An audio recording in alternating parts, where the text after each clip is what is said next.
quand on joue, c'est des joueurs dans le top 20 qui ont été 10e et que tu arrives à les battre, faire des matchs accrochés, tu te dis, bah, tu peux foncer, quoi. Il y a plein de portes qui peuvent s'ouvrir.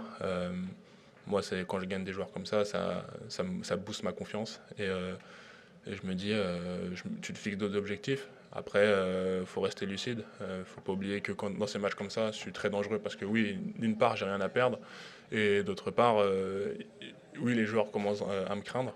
Mais il faut rester concentré sur le jeu, sur mon jeu, sur ce que je dois produire parce que c'est moi qui dicte le ton du match. Voilà, si je sers bien et qu'il n'y a pas beaucoup d'échanges, l'adversaire il va pas adhérer et il faut arriver à faire ça même contre des joueurs qui sont un peu plus faibles sur le papier. C'est pas pareil parce que c'est plus dans la dimension mentale et en termes d'attention que dans la dimension, je veux dire, tennistique. Je me suis pas fixé d'objectif quand je suis allé à Bâle.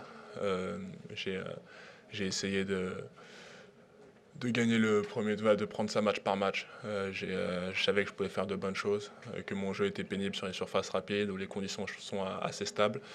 Et à Bâle, ça m'a bien réussi. Voilà, j'ai bien servi tout au long de la semaine. Je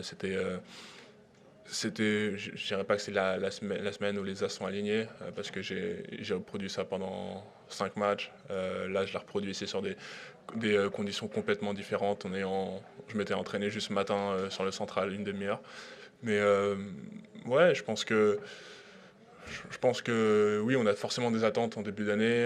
Après Wimbledon, il y a eu un trou. Je me suis dit, c'était dur de se fixer de nouveaux objectifs quand on a un petit trou d'air comme ça.